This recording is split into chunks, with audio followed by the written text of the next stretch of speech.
দাদাও মাদক কারবার, ছেলেও মাদক কারবার, নাতিও মাদক কারবার। এই এলাকায় কেউ বিয়ে করাইতে চায় না। আমি ওসি হিসেবে এখানে যতদিন আছি মাদকের বিরুদ্ধে কাজ করে যাবো। আমরা গ্রামের নামটাও বলতে পারি না। আকন্দবাড়িকে বাঁচান। এই হাওয়াটা কিছুদিন থাকে, তারপর চলে যায়। চুয়াডাঙ্গার দর্শনা থানার অন্যতম মাদক প্রবণ এলাকা হিসেবে পরিচিত আকন্দবাড়িয়া।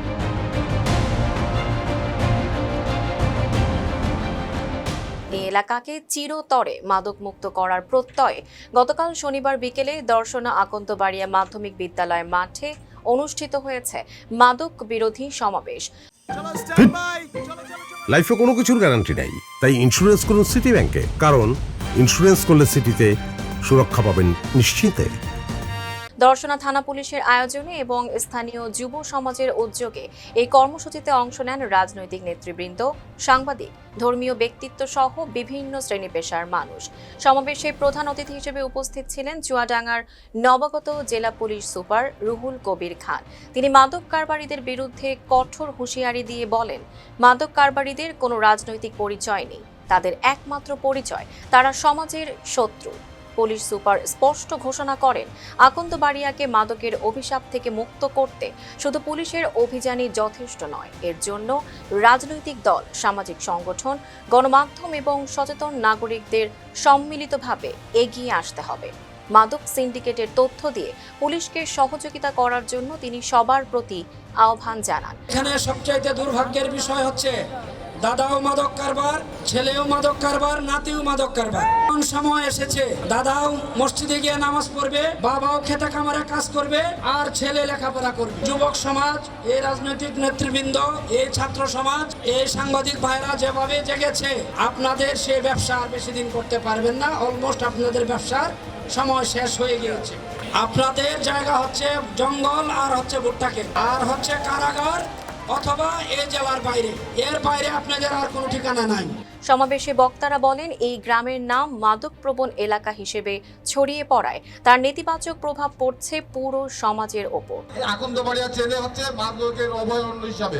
ডিলারকে উৎপাদন করতে পারি, তাহলে সাব ডিলারের কাছে পৌঁছাবে না। সাব ডিলার উৎপাদন করতে পারলে খুচরা বিক্রেতার কাছে পৌঁছাবে না। খুচরা বিক্রেতার কাছে না আসলে গ্রাহক পর্যায়ে পৌঁছাবে না। আমাদের এই মাদক বিরোধী অভিযানের বিরোধিতা করছে। র্যাপিডলি আমি পুলিশ সুপার মহোদয়ের কাছে চলে যাই, স্যার আকন্দবাড়িয়াকে বাঁচান, আপনাকে সরাসরি নিয়ে ওখানে যেতে হবে। এমনকি অনেক শিক্ষিত ও সম্ভাবনাময় ছেলেমেয়ের ভালো পরিবার থেকে বিয়ের প্রস্তাব আসছে না। অনেক ক্ষেত্রে বিয়ে ভেঙেও যাচ্ছে। এই বদনাম থেকে বাঁচতে মাদক ব্যবসায়ীদের সামাজিকভাবে বয়কট করার ডাক দেওয়া হয় সমাবেশ থেকে। মাদক বিক্রেতাকে আমরা ছাড় দেব না, মাদক সেবনকারীকেও আমরা ছাড় দেব না।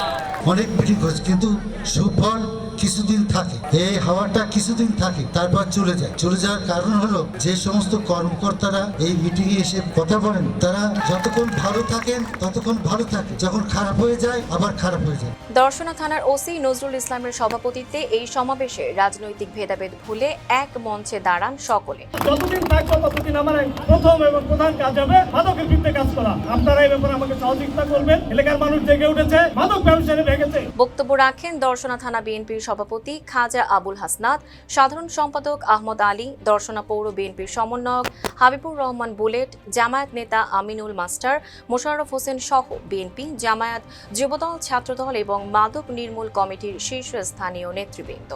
চুয়াডাঙ্গার নবাগত জেলা পুলিশ সুপার যোগদানের পর থেকে মাদকের বিরুদ্ধে জিরো টলারেন্স নীতি ঘোষণা করেছেন।